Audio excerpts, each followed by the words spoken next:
Haleluya, salam sejahtera untuk kita semua. Selamat pagi buat Bapak Ibu Saudara yang diberkati oleh Tuhan. Saat ini kita akan memuji dan menyembah Tuhan. Kita akan beribadah kepada Tuhan. Mari siapkan hati, siapkan hidup kita untuk kita mau menyembah Tuhan pagi hari ini. Mari kita angkat pujian kita, penyembahan kita kepada Tuhan. Berikan penyembahan-Mu yang terbaik buat Tuhan kita. Haleluya Tuhan. Kami mengucap syukur kepadamu, sebab Engkau Allah yang sungguh baik dan luar biasa bagi kami. Haleluya. Terima kasih Tuhan. Terima kasih buat anugerah-Mu bagi kami. Glory, haleluya. Terima kasih Yesus. Haleluya.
Sambil berdiri, kita angkat pujian ini, amin.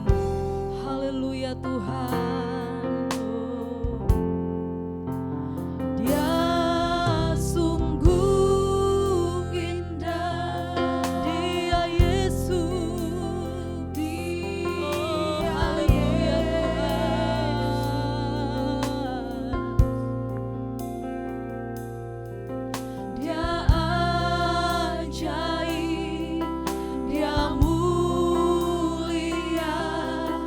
Dia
kami naikkan kepadamu Tuhan. Engkau Raja kami, Allah yang hebat, Allah yang luar biasa.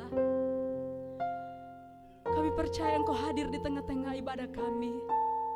Engkau akan melawat setiap kami yang rindu, yang datang beribadah kepada Engkau Tuhan. Terima kasih Tuhan, terima kasih Bapa yang baik. Kami menyerahkan ibadah kami ke dalam tangan Tuhan. Biar Engkau ambil alih ibadah kami Tuhan. Dan biarlah Roh Allah bekerja dimanapun kami berada, dimanapun kami beribadah, dimanapun kami bersekutu dengan Engkau Tuhan. Terima kasih Tuhan, terima kasih Bapa yang baik. Menyerahkan setiap pelayan-pelayan ke dalam tangan Tuhan. Biarlah Tuhan, urapan Allah mengalir dalam setiap kehidupan kami yang melayani pekerjaan Tuhan. Terima kasih Bapa yang baik, terima kasih Tuhan. Terima kasih Allah Roh Kudus. Kami menyerahkan ibadah kami ke dalam tangan Tuhan. Dan kami akan buka dan alaskan ibadah kami hanya di dalam nama Tuhan Yesus Kristus, yang adalah Tuhan dan Juru Selamat kami yang hidup. Haleluya, semua yang percaya katakan amin. Puji Tuhan, kita mau bersorak bagi Tuhan, sebab Dia Allah yang luar biasa dalam kehidupan kita. Dia Allah yang ajaib, Dia yang memberi keselamatan bagi saya dan saudara. Mari kita angkat pujian ini bersama-sama. Haleluya Tuhan.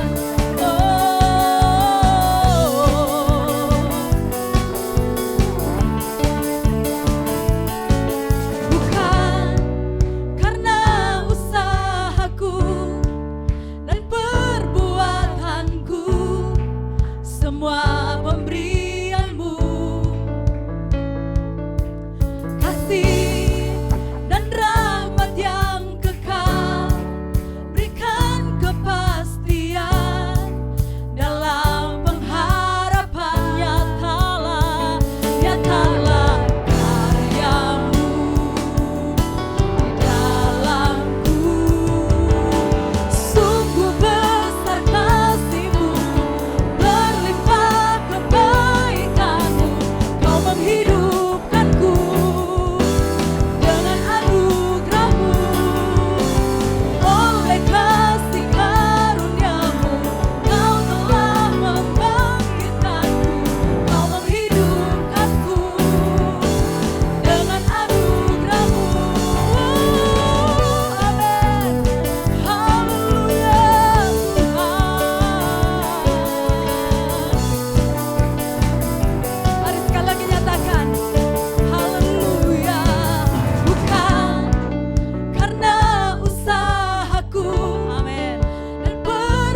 lagi serukan, sebab Dia hidup, sebab Dia hidup. Amin. Ada hari, oh haleluya Tuhan. Dia hidup, ku tak gentar, karena ku tahu Dia pegang hari esok.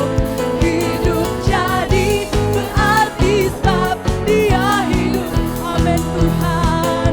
Hidup jadi berarti sebab Dia hidup. Hidup jadi berarti sebab Dia hidup. Amin. Haleluya. Berikan sorak-sorai bagi Tuhan kita. Amin. Haleluya. Terima kasih Tuhan. Kami percaya di dalam-Mu ada kemenangan Tuhan. Terima kasih Tuhan. Terpuji nama-Mu Tuhan. Haleluya Tuhan. Yesus Tuhan. Percaya Engkau Tuhan. Ya Yesus Tuhan. Terima kasih Tuhan.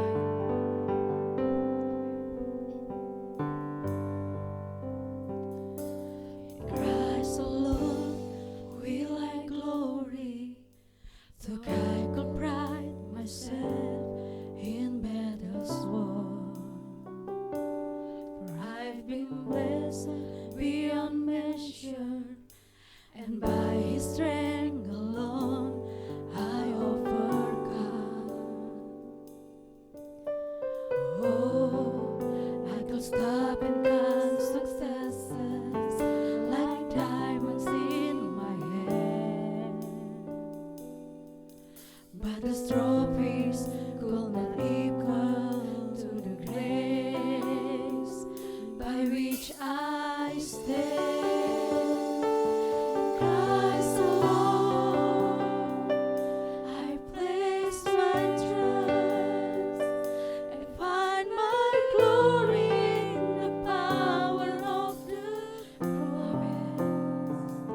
In every victory, let it be said of me, my source of strength, my source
benar Tuhan, Engkau harapan kami, Engkau kekuatan bagi kami Tuhan.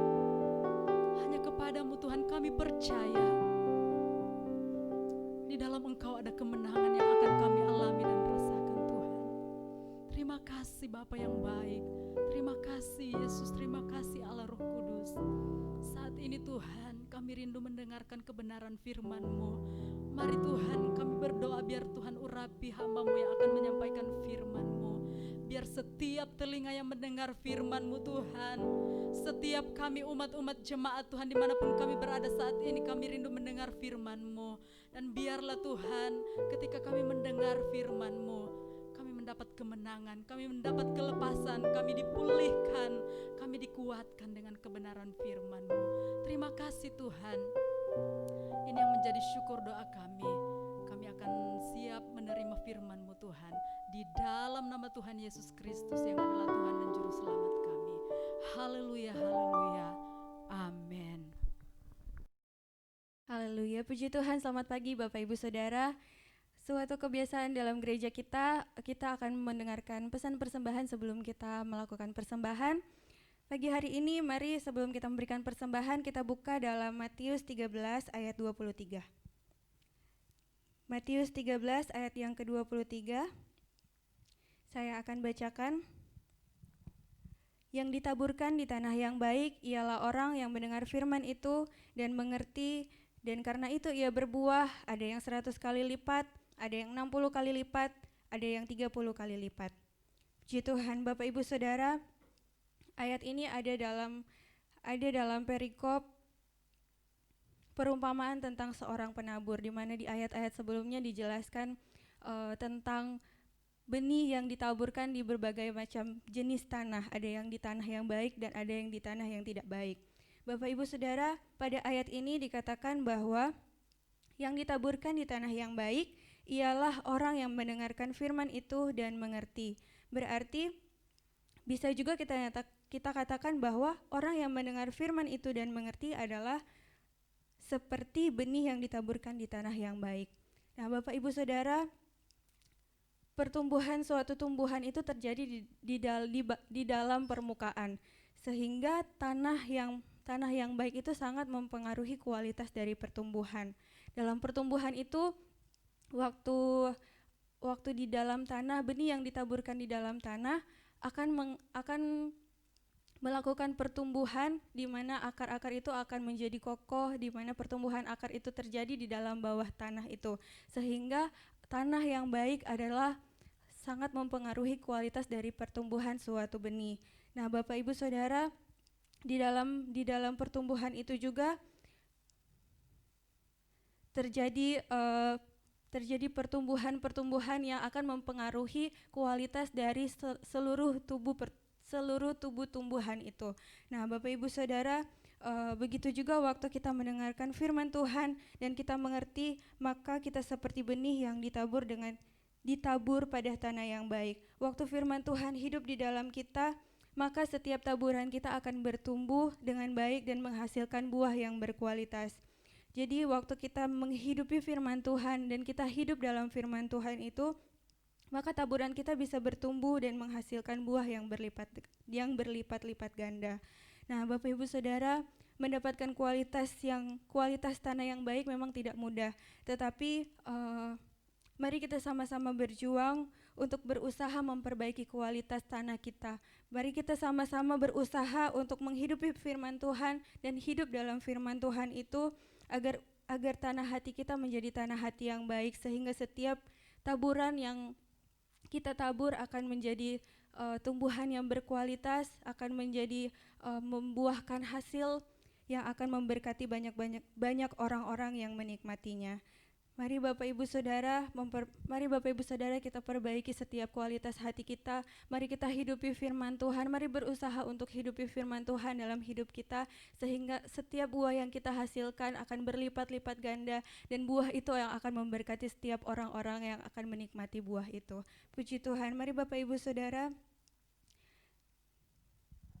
mari persiapkan setiap persembahan kita dan mari kita berdoa. Haleluya, puji Tuhan. Terima kasih banyak Tuhan. Kami mengucap syukur. Kami mengucap syukur buat kasih Tuhan. Kami mengucap syukur buat berkat Tuhan yang Tuhan percayakan dalam hidup kami Tuhan. Terima kasih untuk setiap pesan firman Tuhan yang Tuhan sampaikan. Mari Tuhan, Roh Kudus menolong setiap kami. Mari Roh Kudus memberkati setiap kami. Mampukan kami Tuhan untuk kami menghidupi firman Tuhan. Untuk kami hidup dalam firman itu Tuhan. Agar setiap apapun yang kami tabur, agar setiap apapun yang kami berikan Tuhan, kami boleh melihat ada pelipat gandaan. Kami boleh melihat ada buah-buah yang berkualitas dan kami boleh melihat buah-buah itu memberkati banyak jiwa di dekat kami Tuhan. Terima kasih banyak Tuhan, terima kasih banyak Bapa. Kami mau memberikan persembahan.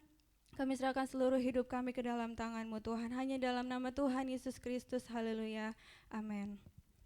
Puji Tuhan Bapak Ibu Saudara, persembahan online dapat tersedia dalam GoPay, OVO, dan Bank BCA dan dapat di-scan melalui barcode berikut ini.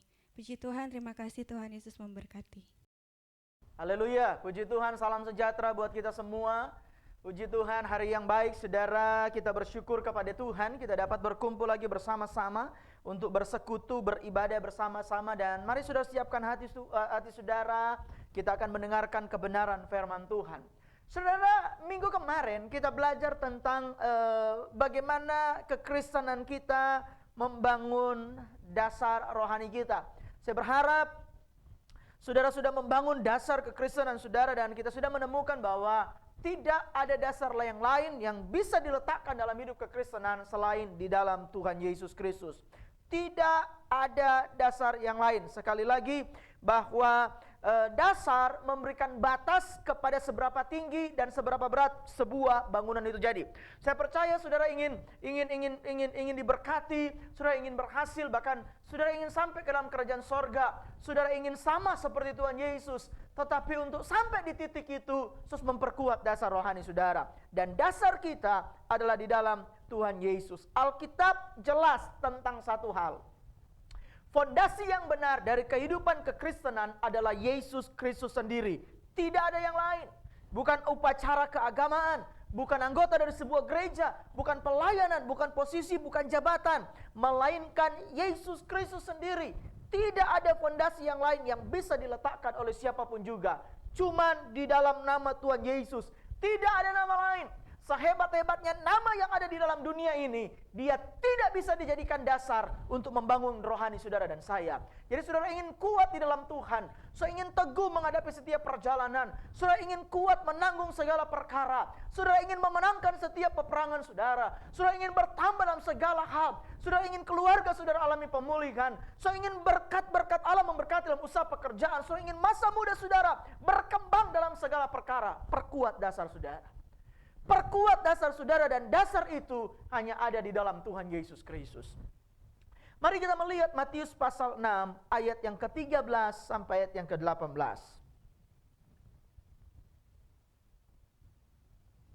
Matius pasal 16 ayat 13 sampai ayat 18. Mari baca bersama-sama 1, 2, 3. Setelah Yesus tiba di Kaisarea. Matius pasal 16 ayat 13 sampai 18. Setelah Yesus tiba di daerah Kaisarea Filipi, ia bertanya kepada murid-muridnya, kata orang, siapakah anak manusia itu?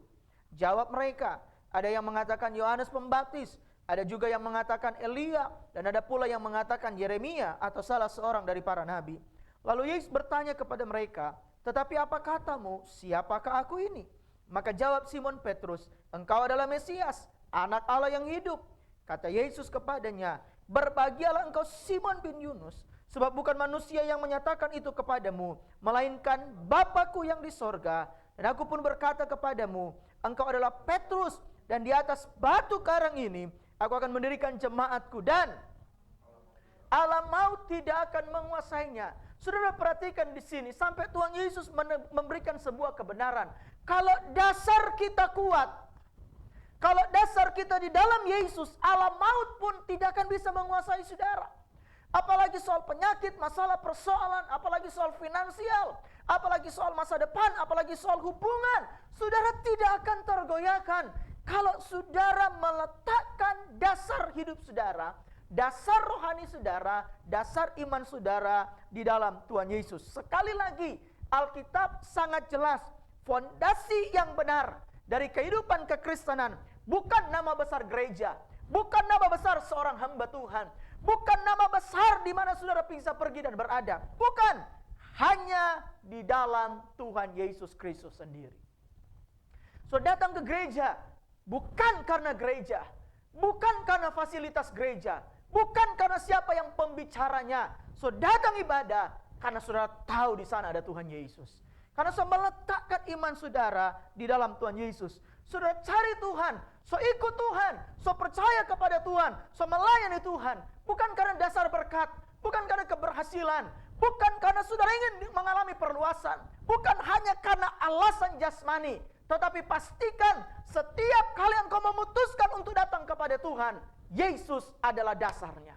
Yesus adalah yang terutama yang engkau cari di dalam kehidupanmu. So perhatikan dalam Matius pasal 16 ayat 13 sampai 18 tadi kita melihat Yesus melakukan permainan kata di sini.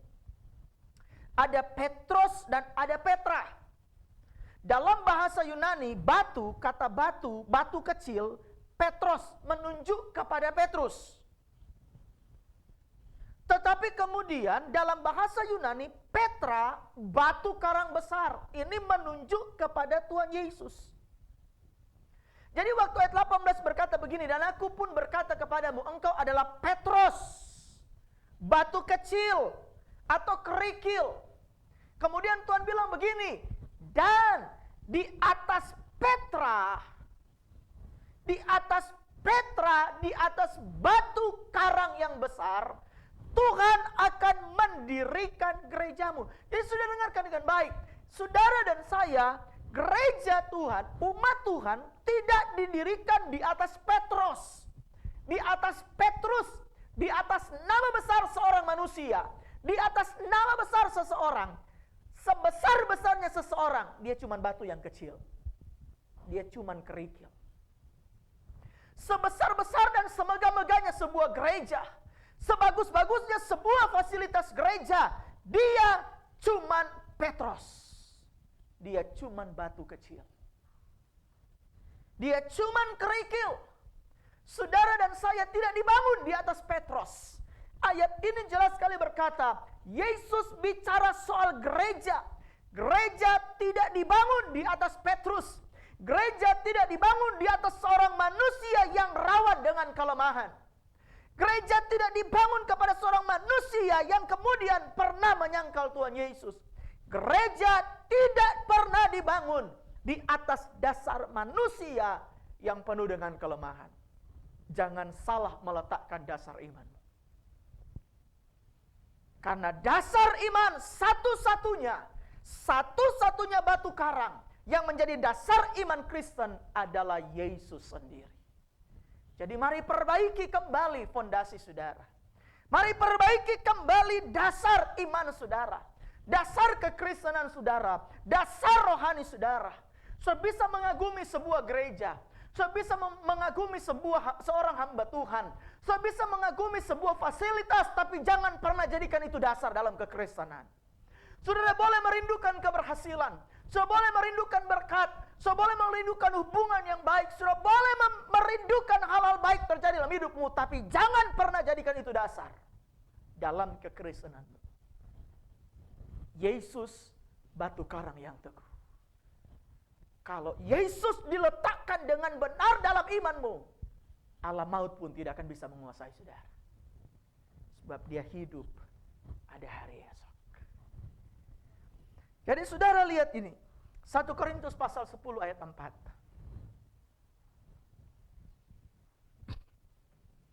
1 Korintus pasal 10 ayat yang keempat.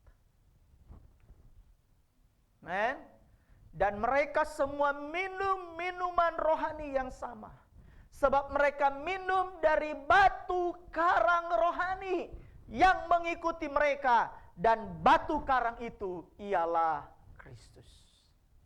Ketika saudara dan saya meletakkan dasar hidup kita di atas dasar iman yang benar, yaitu di dalam Tuhan Yesus Kristus, maka saudara akan diletakkan di atas batu karang yang tidak pernah bergoncang, yang tidak pernah beranjak, yang tidak pernah berubah, yang tidak terkalahkan, akan membawa saudara dari glory to glory, dari kemenangan kepada kemenangan. Sebesar apapun badai, sebesar apapun banjir, sebesar apapun hujan angin yang menerpa saudara, saudara akan tetap berdiri dan melihat kemenangan yang datangnya daripada Tuhan. Dan itu terjadi ketika Yesus menjadi batu dasar, batu karang, fondasi dasar dalam kehidupan saudara. Nah, saudara, kemudian kita melihat bagaimana batu itu atau Yesus sebagai batu karang rohani diletakkan dalam hidup kita. Tetapi sebelum kita memasuki hal ini, mari kita kembali melihat ayat pokok kita di dalam Injil Lukas pasal 46 sampai 49.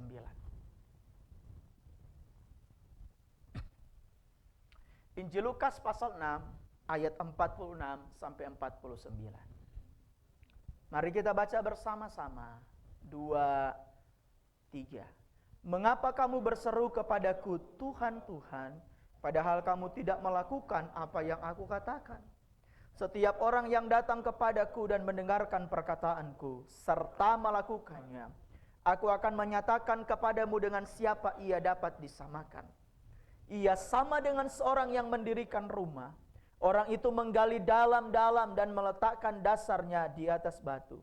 Ketika datang air bah dan banjir melanda rumah itu tidak dapat digoyahkan karena rumah itu kokoh dibangun. Akan tetapi barang siapa mendengar perkataanku tetapi tidak melakukannya, ia sama dengan seorang yang mendirikan rumah di atas tanah tanpa dasar. Ketika banjir melandanya, rumah itu segera rubuh dan hebatlah kerusakannya. Saudara, ini adalah cerita, ini adalah dasar dari apa yang sedang kita pelajari. Dua bangunan, tetapi dua hasil yang berbeda. Yang membedakan adalah dasar. Nah, dasar kita adalah Yesus yang adalah batu karang itu. So, perhatikan ayat 48, coba kembali ke ayat 48. Berkata, ia sama dengan seorang yang mendirikan rumah. Orang itu menggali dalam-dalam, dan perhatikan kalimat ini, meletakkan dasarnya di atas batu. Meletakkan dasarnya di atas batu. Nah, bagaimana batu ini diletakkan di dalam hidup orang percaya? Atau bagaimana Yesus sebagai batu karang yang teguh diletakkan dalam hidup saudara? Bagaimana batu ini, Yesus ini diletakkan sebagai dasar dalam kekristenan saudara? Mari kita belajar hal yang 3 hal hari ini. Yang pertama, bagaimana batu ini diletakkan dalam hidup kita? 1, saudara perhatikan baik-baik bahwa, coba saudara lihat Matius pasal 16 ayat 13 sampai 18 tadi.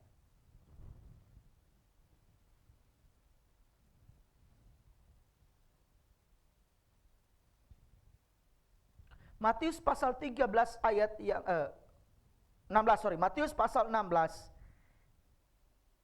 ayat yang ke-13. Setelah Yesus tiba di daerah Kaisarea Filipi, ia bertanya kepada murid-muridnya, kata orang, siapakah anak manusia itu? Kemudian perhatikan ayat 15. Lalu Yesus bertanya kepada mereka, tetapi apa katamu, siapakah aku ini? Saudara, dari pernyataan ini kita menemukan bagaimana batu ini diletakkan dalam hidup kita. Yang pertama, saudara dan saya mempunyai perjumpaan pribadi atau perjumpaan langsung dengan Tuhan. Saudara mengalami perjumpaan yang pribadi. Saudara mengalami perjumpaan yang dalam dengan Tuhan. Sebab begini, tidak cukup hanya tahu dari apa kata orang. Sebab Yesus bertanya begini, bagaimana menurut Anda? Apakah kata orang tentang aku? Saudara, tidak cukup hanya tahu dari apa kata orang.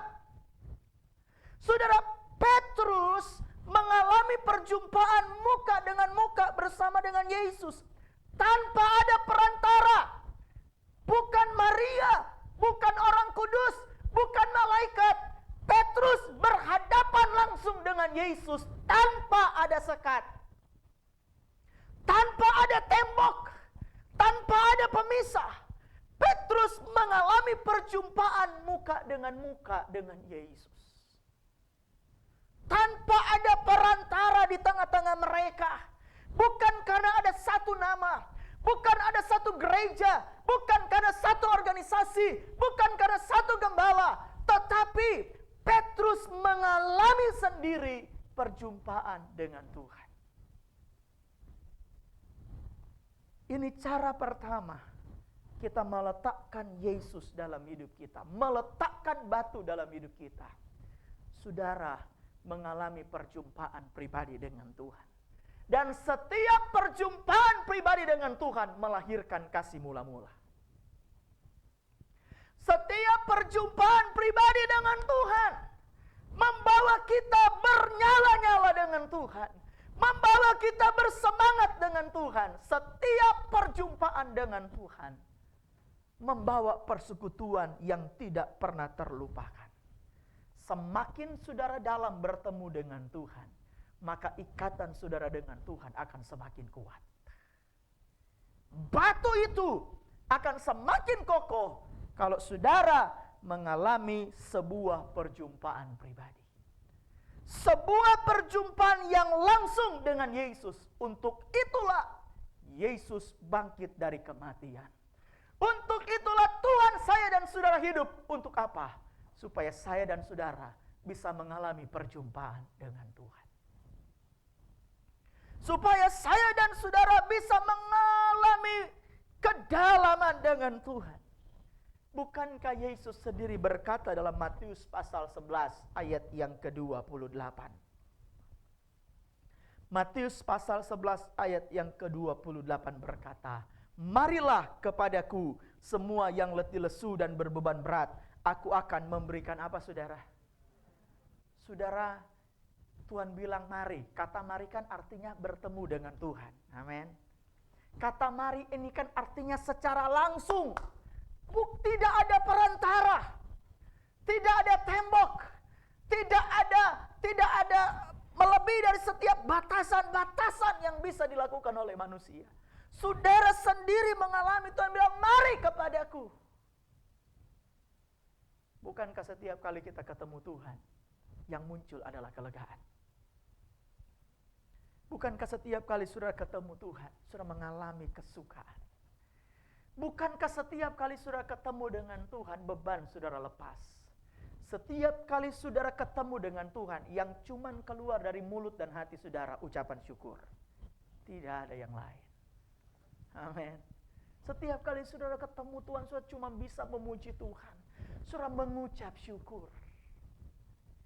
Kalau pujian mulai kurang dalam mulut saudara, kalau ucapan syukur mulai hilang dalam hidup saudara, perhatikan kembali bagaimana saudara meletakkan Yesus sebagai dasar dalam hidup saudara.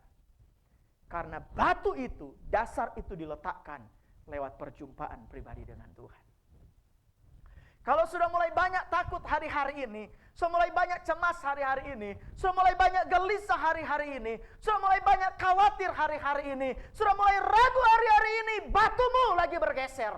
Atau mungkin engkau bukan meletakkan tidak meletakkan Petra dalam hidupmu, tapi engkau sedang meletakkan Petros dalam hidupmu. Engkau sedang meletakkan batu kecil. Engkau sedang meletakkan dasarmu di tempat yang tidak tepat. Kalau engkau meletakkan dasarmu di tempat yang tepat, Yesus dasar hidupmu, maka engkau akan mengalami perjumpaan yang langsung dengan Tuhan.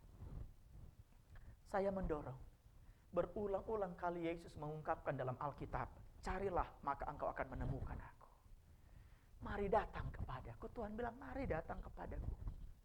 Saudara, ini panggilan intim. Ini panggilan pribadi, ini undangan. Tuhan mau ketemu dengan kita secara langsung. Bahkan kalau saudara ingat waktu murid-murid di tengah gelombang, di tengah badai, air sudah masuk dalam perahu murid-murid, mereka sudah tenggelam, teriak-teriak, minta tolong. Yesus berjalan di atas air, untuk apa? Supaya mereka nggak lihat gelombang, tapi mereka lihat Tuhan Yesus. Supaya mereka nggak sibuk ngurusin perahu mereka yang mau tenggelam. Supaya mereka tidak sibuk mengurus kekhawatiran, ketakutan, dan kecemasan mereka. Tetapi mereka mengarahkan pandangannya kepada Yesus. Pemazmur berkata, aku melayangkan pandanganku, aku melayangkan mataku ke gunung-gunung. Dari manakah datangnya pertolonganku? Dan dia berkata, pertolonganku hanya aku dapat di dalam Tuhan Yesus. Ketika dia berjumpa dengan Tuhan. Ketika dia mengalami perjumpaan pribadi, saya mendorong lagi umat Tuhan. Mari ambil waktu khusus, mari berdoa. Mungkin saudara sedang berjuang hari-hari ini dan doa saudara lebih banyak minta dan minta.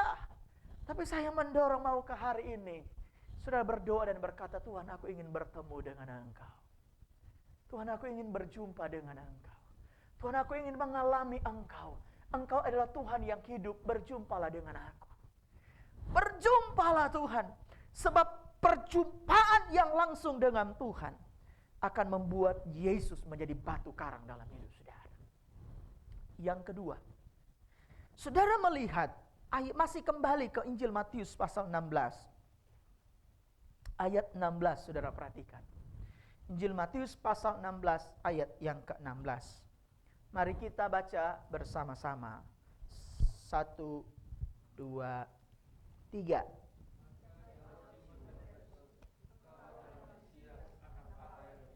Saudara lihat, hal yang kedua, bagaimana batu ini diletakkan dalam hidup kita, yaitu saudara mengalami pewahyuan. Saudara lihat baik-baik di ayat yang kita baca tadi, di ayatnya yang ke-16. Ketika Tuhan tanya, menurut kamu siapa aku ini? Kemudian ayat 16 Simon bilang, engkau adalah Mesias, anak Allah yang hidup. Saya lihat ayat 17. Kata Yesus kepadanya, berbahagialah engkau Simon bin Yunus. Sebab bukan manusia yang menyatakan itu kepadamu. Melainkan apa saudara? Saudara dapat pewahyuan. Dikasih pewahyuan tentang siapa? Tentang Tuhan. Adanya mengalami pewahyuan. Saudara, tadinya murid-murid mengenal Yesus cuma sebagai Yesus dari Nazaret. Tadinya murid-murid cuma mengenal Yesus, orang tuanya namanya Yusuf dan Maria. Tadinya bagi murid-murid, Yesus cuma sebatas seorang rabi, seorang guru, seorang pengajar. Dia melakukan mujizat, dia melakukan keajaiban, dia mendatangkan berkat. Bagi murid-murid mereka cuma sekedar tahu dia ini orang Nazaret. Bagi murid-murid mereka cuma sekedar berkata dia ini rabi. Tapi ketika Yesus bertanya secara pribadi, Petrus menjawab, engkau adalah Mesias. Engkau adalah Allah. Engkau adalah juru selamat. Engkau adalah Tuhan. Dan itu munculnya dari mana, saudara? Dari pewahyuan. Saudara lihat, bagi Petrus, apa yang sekarang dia terima itu bukan dari hasil penjelasan yang masuk akal. Apa yang Petrus katakan di ayat yang ayat 16 dan ayat 17, Yesus kasih penjelasan. Bagi jawaban Petrus itu bukan sekedar penjelasan yang masuk logika. Itu bukan sekedar pemahaman intelektual. Saudara, pewahyuan tidak datang dari darah dan daging. Pewahyuan tidak datang dari indera jasmani atau sensor alamiah. Pernyataan ini bukan sekedar pengetahuan di permukaan tentang Tuhan secara umum. Pernyataan dari Petrus ini bukan cuma sekedar lewat alam Tuhan sebagai pencipta. Tidak. Pernyataan Petrus juga ini bukan sekedar pengetahuan mengenai Yesus sebagai tokoh sejarah atau guru yang hebat. Tapi pernyataan ini merupakan respon Petrus atas pewahyuan ilahi dan keinginan Petrus untuk memiliki hubungan yang intim dengan Yesus. Dia lebih dari sekedar pemberi berkat. Dia lebih dari sekedar Tuhan yang baik. Dia lebih dari sekedar menjawab doamu. Dia adalah pemilik langit dan bumi. Dia adalah Tuhan sorga dan bumi. Dia adalah Tuhan yang mati di kayu salib, menebus dosa saya dan saudara. Dan dia bangkit, satu-satunya jalan yang membawa kita kepada keselamatan. Mesias, anak Allah yang hidup. Ini pewahyuan. Ini pewahyuan. Yesus belum mati di kayu salib. Tapi pewahyuan tentang Yesus yang kekal disampaikan oleh Petrus. Saudara mungkin masih lihat banyak hal yang mati dalam hidupmu hari-hari ini. Tapi kalau saudara meletakkan Yesus dengan tepat sebagai dasar, saudara akan lihat dia hidup dalam segala hal dalam hidupmu. Dia anak Allah yang hidup. Saudara tidak punya Tuhan yang mati. Kalau saudara sadar pewahyuan ini, saya punya Tuhan yang hidup dan pewahyuan ini muncul lebih dari sekedar masuk akal, lebih dari sekedar indera jasmani, lebih dari sekedar pengetahuan di permukaan tentang Tuhan. Tidak, saudara.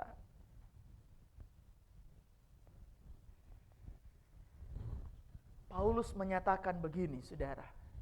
2 Timotius pasal 1 ayat 12.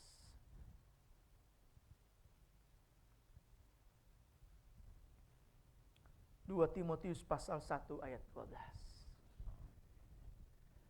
Rasul Paulus memberikan pernyataan. Amin.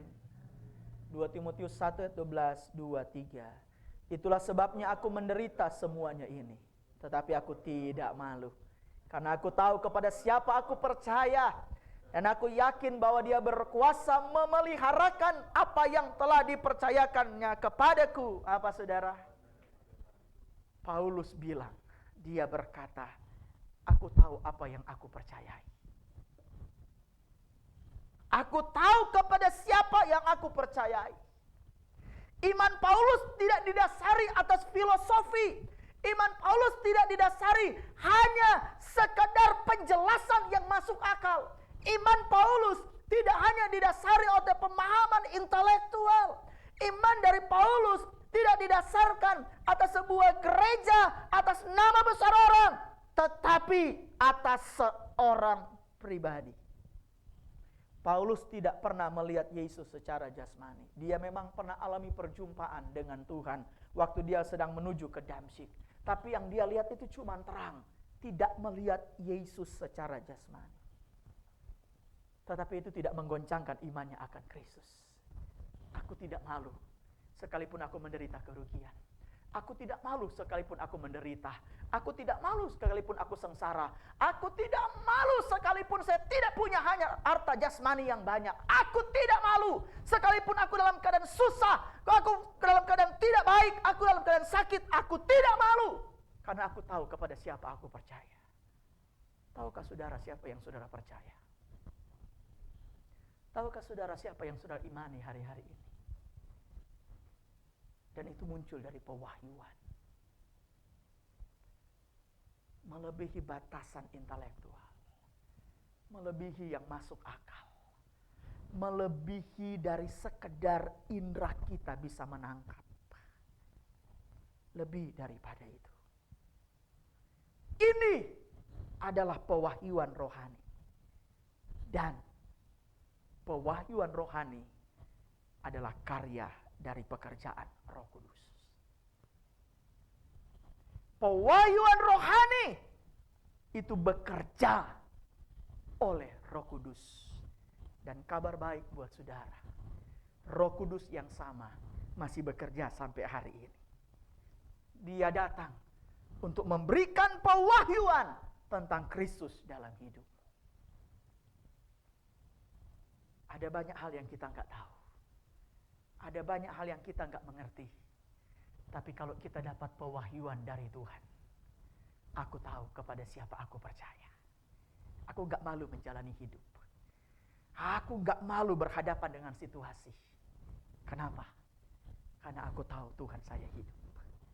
Dia Mesias, anak Allah yang hidup. Melebihi dari sekedar guru, melebihi dari sekedar berkat jasmani, melebihi dari setiap berkat-berkat yang kita bisa nikmati, melebihi dari setiap kesembuhan. Dia Mesias, dia anak Allah, dia yang diurapi, dan dia satu-satunya Tuhan yang tidak tergoncangkan. Letakkan Yesus dalam hidup. Minta pewahyuan. Roh Kudus yang akan kasih pewahyuan, saudara. Ikut Tuhan dan alami pewahyuan rohani. Saudara dengerin khotbah. Sambil berdoa, Tuhan kasih saya pewahyuan. Roh Kudus kasih saya pewahyuan.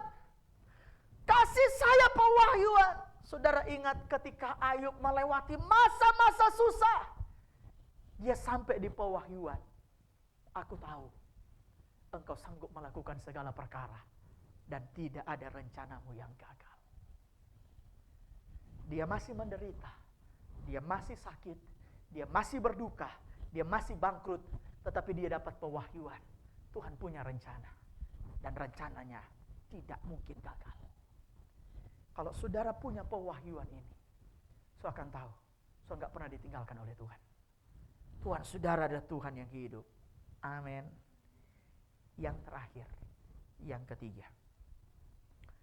Bagaimana kita meletakkan iman kita? Yaitu lewat pengakuan. Saudara lihat ayat 16. Ayat 16 berkata begini. Coba kembali ke ayat 16 di dalam Matius pasal 16 tadi. Matius pasal 16 ayat 16. Maka jawab Simon Petrus, engkau adalah Mesias, anak Allah, yang ini adalah pengakuan. Sebuah pengakuan terbuka tentang Tuhan Yesus adalah dasar dari setiap kehidupan. Saudara, jawaban apa yang saudara berikan jika orang bertanya? Kalau orang bertanya kepada saudara, apakah saudara orang Kristen? Jawaban saudara apa? Ya. Sepertinya iya, saya anak Tuhan. Ya saya harap begitu. Saya akan berusaha jadi anak Tuhan. Aku nggak tahu. Aku masih manusia penuh dengan kelemahan, penuh dengan dosa. Kalau saudara punya jawaban begitu, berarti iman Anda tidak dibangun atas dasar batu karang yang teguh. Kalau saudara kebingungan menjawab pertanyaan, apakah Anda orang Kristen?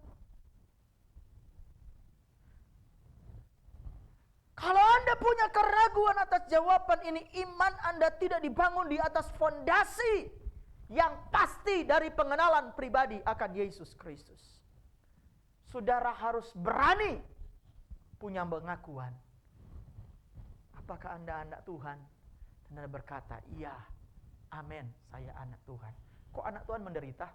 Kok anak Tuhan itu rugi? Kok anak Tuhan susah? Kok anak Tuhan sakit? Apapun itu, saya tetap anak Tuhan. Tidak ada yang berubah. Saya tetap anak Tuhan. So, saya mau mendorong umat Tuhan. Saya punya pengakuan hari-hari ini bahwa saudara anak Tuhan. Saudara orang percaya. Saudara lihat Roma pasal 10 ayat 9 sampai 11. Roma pasal 10 ayat 9 sampai 11.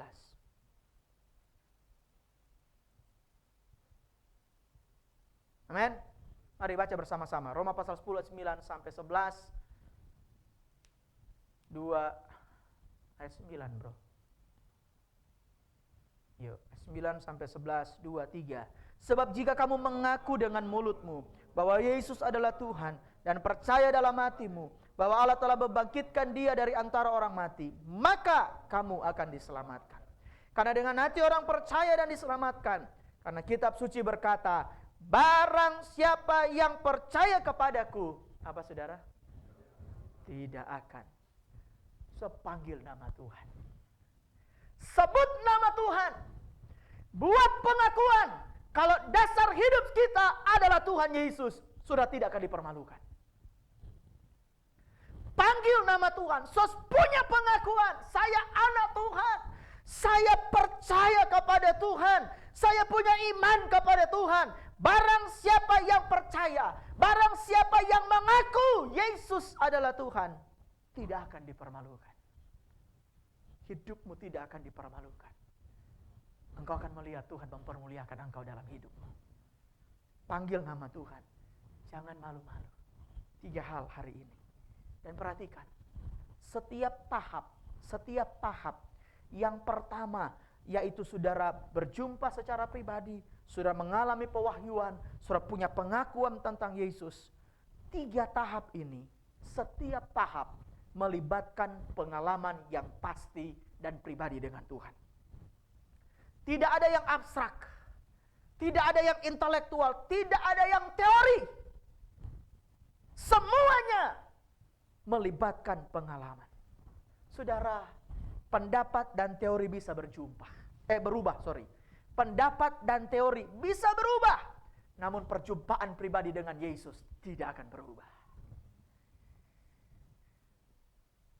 Pendapat berubah, teori bisa berubah, tapi ketika Anda alami perjumpaan dengan Tuhan, itu akan menjadi satu batu karang yang tidak bisa diubah dan dasar yang tidak bisa digoncangkan. Seluruh kekristenan Anda didasari atas pengalaman, perjumpaan dengan Tuhan, pewahyuan, dan pengakuan. Mari bangkit berdiri bersama-sama. Sebab Dia hidup, ada hari esok. Kita nyanyikan refnya saja. Mari umat Tuhan bangkit berdiri bersama-sama. Haleluya. Puji Tuhan. Oh, terima kasih Tuhan. Sebab Dia hidup. Haleluya, puji Tuhan. Amin.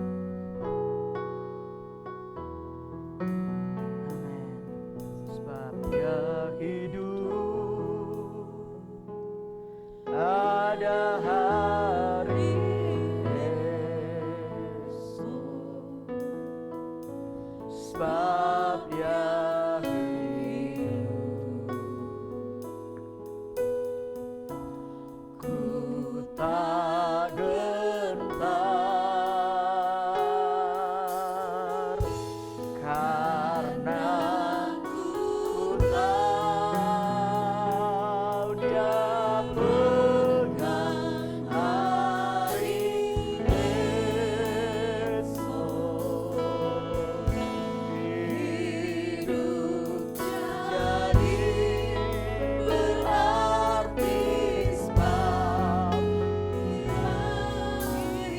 Saudara, malam hari ini kita akan bersekutu dengan perjamuan asa yang kudus. Kita akan bersekutu dengan tubuh dan darah Yesus. Tubuh dan darah yang mengalami kematian, tetapi tubuh dan darah yang sama yang mengalahkan kematian. Dia hidup. Dia hidup. Jadikan Dia batu karang, saudara. Bagaimana meletakkan Yesus sebagai batu karang dalam hidup saudara? Mari alami perjumpaan dengan Tuhan. Ketika saudara pegang roti, saudara pegang anggur, naikkan doamu, Tuhan, Engkau Tuhan yang hidup. Ada tubuh dan darah yang hidup yang sedang saya pegang di tangan saya, bahwa saya alami berjumpaan dengan Tuhan. Tuhan, Engkau berkata, marilah kepadaku, dan hari ini aku datang kepada Tuhan. Bukan secara teori, bukan menurut pendapat orang, bukan menurut kata orang, tapi hari ini saya berdiri di hadapan Tuhan. Saya mau alami perjumpaan dengan Tuhan. Saya mau berjumpa dengan Tuhan. Saya mau alami Tuhan. Roh Kudus, kasih saya pewahyuan. Roh Kudus, kasih saya pewahyuan. Buat saya mengerti rencana Tuhan yang sedang terjadi dalam hidup saya. Buat saya melihat pekerjaan tangan Tuhan dalam hidup saya. Buat saya tahu Tuhan saya hidup. Dan mari mulai mengaku, mulai bertindak dengan iman. Saya anak Allah. Saya percaya kepada Tuhan. Mari dengan roti dan anggur, so datang dengan iman, saudara. Mari sambil nyanyikan pujian. Oh, halamata syekara lamata kaya lamata. Haleluya.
Jadikan Engkau batu karang kami yang teguh.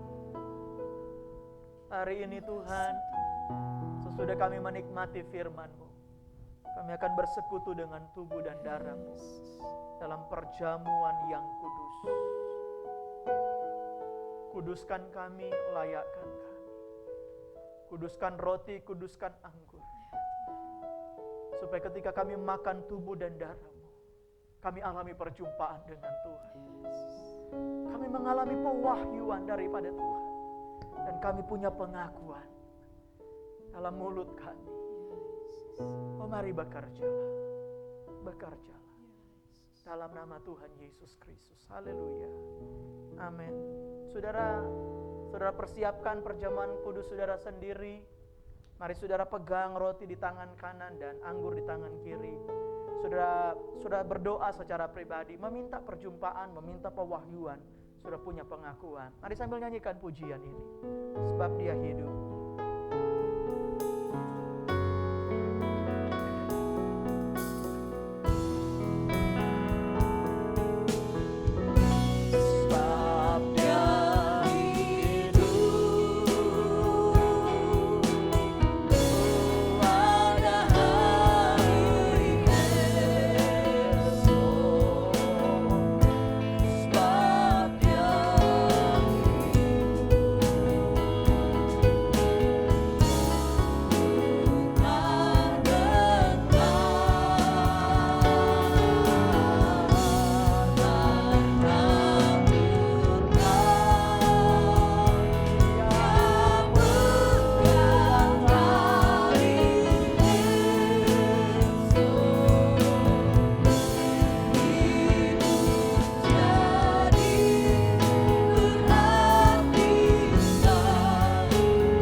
Keyboard aja nyanyikan pujian ini dengan lembut. Saya mengajak saudara berdoa secara pribadi.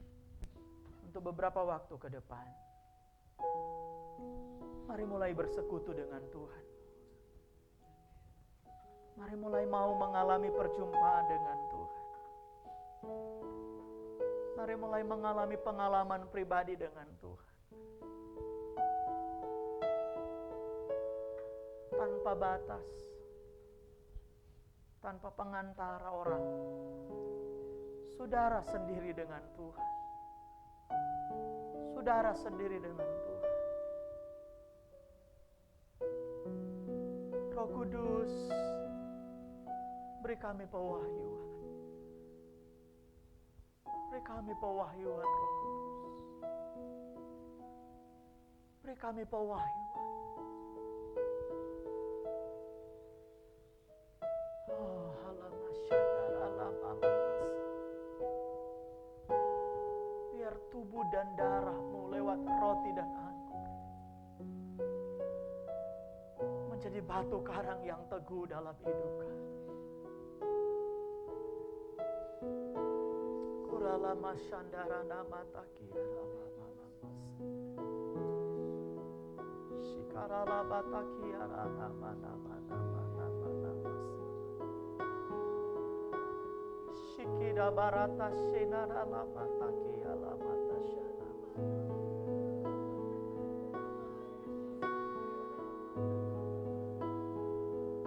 Bahwa kami mengalami perjumpaan dengan Tuhan. Haleluya. Yesus. Yesus. Puji Tuhan. Terima kasih Tuhan. Mari roti di tangan kanan. Mari angkat setinggi yang saudara bisa angkat. Untuk memberikan penghormatan dan dengarkan firman Tuhan.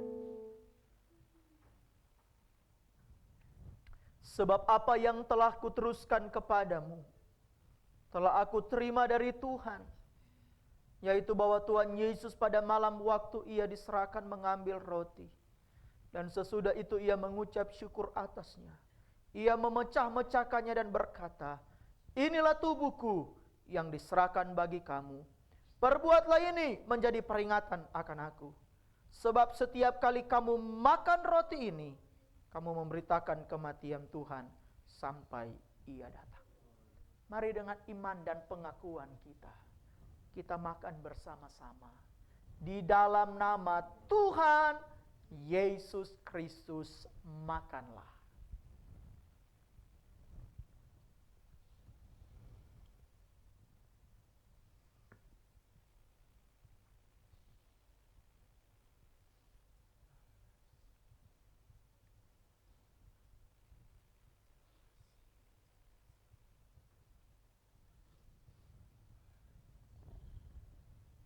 Puji Tuhan.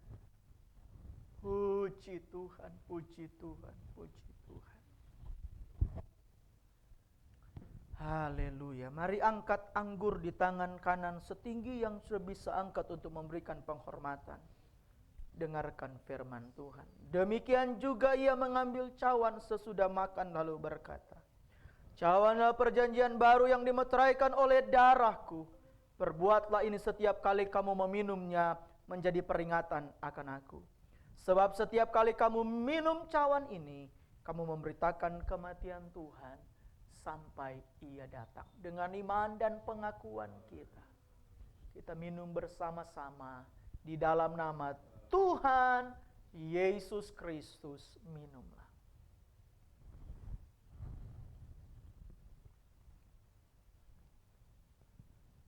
Mari angkat kedua tanganmu dan mulai menyembah Tuhan. Haleluya. Ku ingin selalu bersekutu denganmu, menikmati hadiratmu, biarkan rohmu tinggal dalam hidupku. Sungguh indah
kami semua umat Tuhan mengalami perjumpaan pribadi dengan Tuhan.